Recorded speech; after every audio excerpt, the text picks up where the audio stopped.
kinakabahan ako pero this is it na talaga. Nandito na ako eh. Before I start, nais ko pong magpakilala. My name is Mariam Pinagawa, 29 years old, tugong Mindanao. So medyo tigas ko yung pagmigkas ko ng Tagalog, pasensya na po. So, before na-involve ako sa AIM Global, isa po akong OFW sa Hong Kong. Domestic helper po ako for 4 years. So, doon ko po siya nakilala at doon ko rin po nag-start ng network ko. Unang-una, mahirap kasi bilang isang OFW, 16 hours kaming nakatayo, 16 hours kaming nagtatrabaho. Sa mga OFW, I'm sure nakakarinig kayo. Minsan pa nga, may bantay pa kami.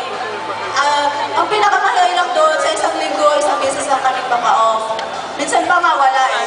Kaya ang hirap talagang gawin ang business. Kasi ang business natin is mag-recruit.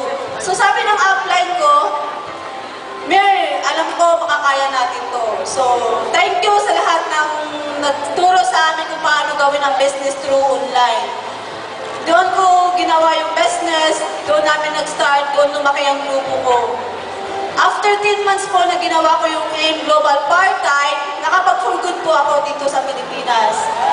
So after 10 months po, 3 months after, nakapag-invest po ako ng sarili kong townhouse.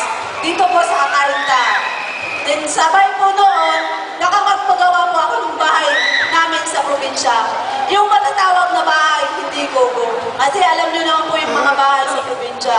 Sabi nga ng mama ko, Nak, I love you. Ganun pala yun. Kasi sa buong place natin, tayo lang ang may pinakamagandang bahay. Dahil po yan sa AIM Global. Grabe guys. At ang pinakamasarap doon, kasi since international yung network namin, yung mga domestic helper po din, OFW na nasa sa ibang bansa, pinapadala sa amin yung pamakain nila. Nagtitiwala sila sa akin. Minsan nga, nagpipayin ako, minsan nagmahawak ko ng pera, 200,000, 300,000, nakakatakot. Kasi wala pa po akong sasakit ng time na yun. So last month, nailabas ko po yung first car ko, yung dream car ko, brand new, Montero Sport 2014 model po siya. Grabe! The best part po nito, ano po siya? Walo po sa mga downline ko, 2 sa Hong Kong, isa sa Dubai, isa sa Lebanon, and Kuwait, ano pa yung isa, nakapag-for-good na din po sila. Dati mga domestic helper din po sila. Guys, challenge po ito sa inyo. Kung ikaw ngayon, out po dyan, sobrang 8 hours ka lang nagtatrabaho, nagawa namin 16 hours, nasa ibang bansa pa kami. May bantay pa. Kung nagawa ng mga OFW na partners ko, I'm sure magagawa din ninyo. Mas masarap gawin ang business na to kapag may pangarap ka. Dati pangarap ko lang, kahit mag 100,000 per month ako. Ngayon, dinoble ng AIM Global.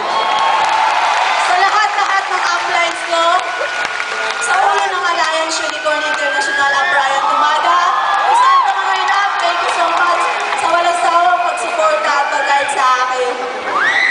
Kay upline Norito Amel Jr., May Buksing, Fatima Balin, salamat po ng marami dahil na-share ninyo kung paano ang gagawin yung business na ito through online.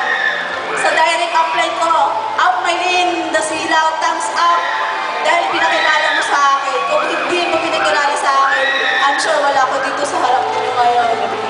To the board of directors, Sir Adok Ed, thank you so much. Sir John, Sir Francis, salamat. Dahil kung wala ang AIM Global, hindi mababago. 260 degrees yung buhay ng pamilya ko. Sa lahat ng partners ko, maraming salamat. Good morning, AIM Global! Yeah! Milyong palakpak! Rising Star of the Year! Congratulations!